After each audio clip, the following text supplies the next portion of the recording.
थे Theodore Simon, इन लोगों ने मिलकर के फर्स्ट इंटेलिजेंस टेस्ट बनाया था।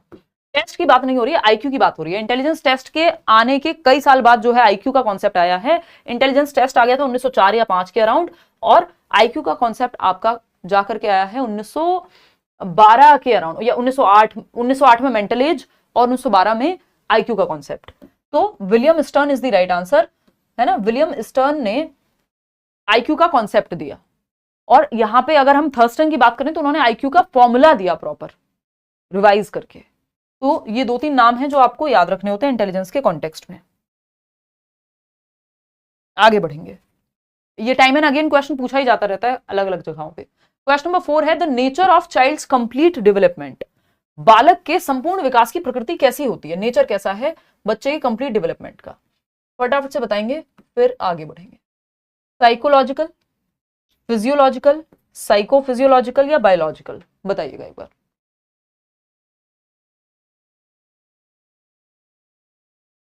अलग अलग देखते हैं, हाँ वीरेंद्र कमेंट ज्यादा ही आते हैं। तो बालक के कंप्लीट डेवलपमेंट यानी एक ओवरऑल डेवलपमेंट, संपूर्ण विकास की जब हम बात करेंगे तो कैसी प्रकृति पाई जाएगी ये पूछा है।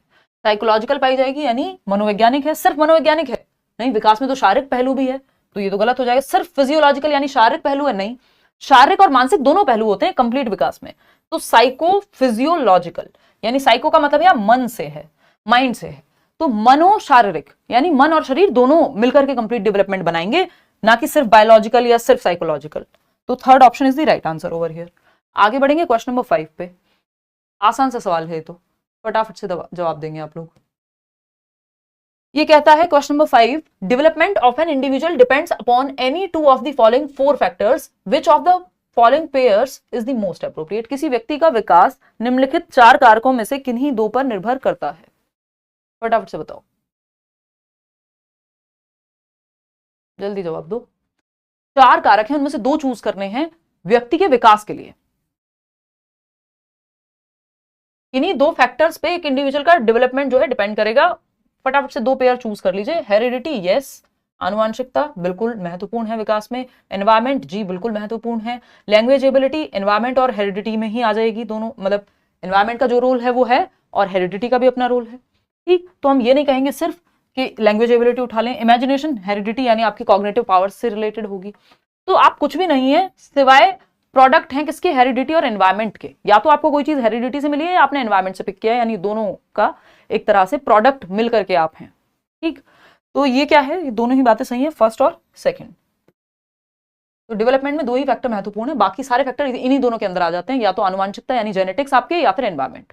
फर्स्ट और सेकंड दोनों बातें सही है, ये दोनों फैक्टर्स हम चूज कर लेंगे, बाकी दोनों इन्हीं में आ जाएंगे। क्वेश्चन नंबर 6 देखिएगा और जवाब दीजिएगा। क्वेश्चन नंबर 6 क्या कहता है भाई, क्वेश्चन नंबर 6, ये क्लास रोज लाइव होगी मैम, मंडे टू फ्राइडे तो रखेंगे। देखो सैटरडे संडे थोड़ा सा, पहले तो सैटरडे संडे भी होती थी, बट पिछले 1-1.5 साल में सैटरडे संडे बिल्कुल ऑफ ही कर दिया है, जब तक बहुत नजदीक पेपर ना हो, बहुत ही जरूरी चीज ना हो। ठीक, पहले तो 7 दिन 8 दिन जितने दिन होते हैं दुनिया में सब दिन क्लास होती थी, मल्टीपल क्लासेस होती थी। क्वेश्चन नंबर 6 देखिएगा, the law of exercise is among the, अभी थोड़ी ऐसे सीनियर हो गए हैं बुजुर्ग, देखिएगा एक बार, the law of exercise is among the 3 laws of learning, who developed these laws. यानी लॉ ऑफ एक्सरसाइज यानी अभ्यास का नियम, है ना, करत करत अभ्यास की जड़मति होत सुजान। और क्या है, दुनिया भर की बातें हैं, वो जो रस्सी वाला एग्जाम्पल है कि जो छोटी चींटी बार बार दाना लेके चढ़ती है, गिरती है, ये होता है वो होता है, यानी अभ्यास करते रहो तो बात बन जाएगी।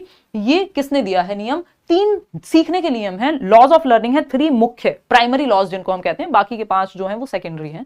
किसने दिए हैं वो 3 क्या है, लॉ ऑफ रेडीनेस यानी आप तत्पर हो, अगर आप सीखने के लिए तत्पर ही नहीं है कोई दुनिया की ताकत आपको नहीं सिखा पाएगी। Law of readiness, law of exercise यानी अभ्यास का नियम, लॉ ऑफ यूज और डिसयूज इसी के अंदर आता है कि अगर आप किसी चीज को यूज करेंगे, यानी बाइक रोज चला रहे हैं, मतलब कोई जो भी लर्निंग आपकी है उसको अगर आप यूज में रहती है तो वो एक्टिव रहेगी, नहीं तो डिसयूज में होगी तो वो वीक होता जाएगा बॉन्ड। ठीक, तो ये लॉ ऑफ एक्सरसाइज के ही अंदर आता है लॉ ऑफ यूज और डिसयूज। फिर थर्ड आ जाता है आपका लॉ ऑफ इफेक्ट, प्रभाव का नियम, जिस व्यक्ति का, जिस जगह का, जिस स्थान का, जिस भी चीज का आप पे पॉजिटिव प्रभाव पड़ता है आप वो दोबारा करना चाहते हैं। जो रिश्तेदारों का पॉजिटिव प्रभाव आप पे नहीं है आप उनसे दोबारा मिलना भी नहीं चाहते हैं, मजबूरी में मिल लेते हैं, तो ये क्या है, लॉ ऑफ इफेक्ट है। ये तीनों ही लॉज E.L. थॉर्नडाइक, एडवर्ड ली थॉर्नडाइक ने दिए हैं। ठीक है जी, चलें आगे बढ़ें। क्वेश्चन नंबर 7, क्वेश्चन नंबर 7 क्या कहता है भाई, which of the following is correct regarding the sensory capabilities of a new born, यानी नवजात शिशु की संवेदी क्षमताओं के संबंध में निम्नलिखित में से कौन सा सही ऑप्शन है या स्टेटमेंट है। नवजात शिशु न्यू बॉर्न बच्चा है, ताजा ताजा एकदम जन्म हुआ है, कौन सी बात उसके सेंसरी कैपेबिलिटीज के बारे में, यानी उसके सेंसेस, उसके ज्ञानेंद्रियों के बारे में सही होंगे।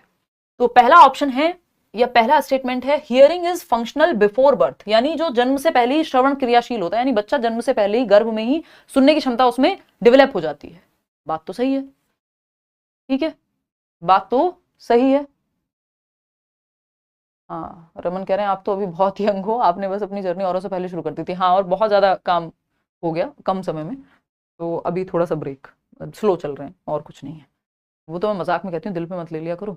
देखो एक बार, hearing is functional before birth, जन्म से पहले श्रवण क्रियाशील होता है, यानी जन्म से भी पहले। हम अभिमन्यु की शिक्षा सुनते हैं कि भैया वो जो है गर्भ में सुन रहे थे सारी रणनीति, कैसे जो है चक्रव्यूह भेदन होता है।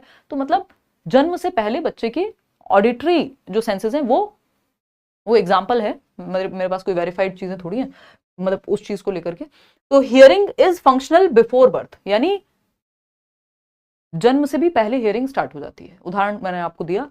फिर आता है second statement, vision is the least developed sense at birth, यानी दृष्टि जन्म के समय सबसे कम विकसित इंद्रिय है बेसिकली, या ज्ञान इंद्रिय है। यानी विजन बहुत अच्छा नहीं होता बच्चे का जन्म के समय, और वो ठीक से बहुत क्लोज देख पाता है, और उसके इवन वो विजन सेट भी नहीं हो पाता बाहर। ठीक, तो ये दोनों ही बातें हमें सही लग रही हैं, तो हम जाएंगे बोथ 1 और 2 के साथ। Third option is the right answer. Clear है बात? पीडीएफ मिलेगी, बिल्कुल मिलेगी, 100% मिलेगी।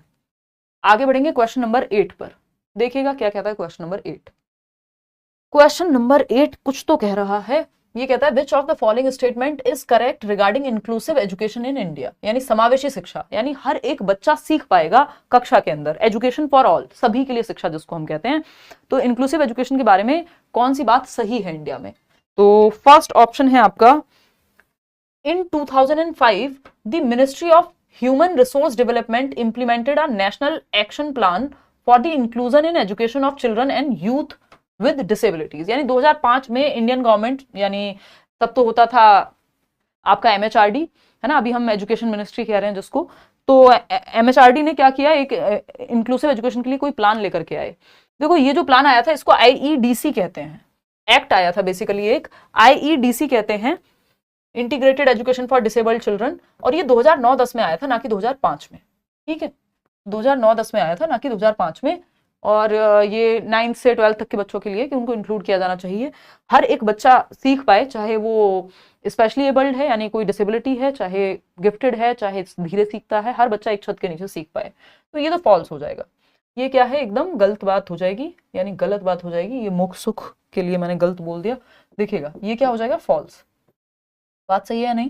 फिर आता है सेकंड आपका, right to education act 2009 ensures education to all children irrespective of their caste, religion, ability etcetera, यानी शिक्षा का अधिकार अधिनियम 2009 सभी बच्चों को उनकी जाति, धर्म, क्षमता आदि के बावजूद शिक्षा सुनिश्चित करता है। यानी राइट टू एजुकेशन एक्ट कहता है कि आपकी कास्ट क्या है, रिलीजन क्या है, एबिलिटी है या नहीं है, पैसा है या नहीं है, फ्री एंड कंपलसरी एजुकेशन, यानी निःशुल्क एवं अनिवार्य शिक्षा।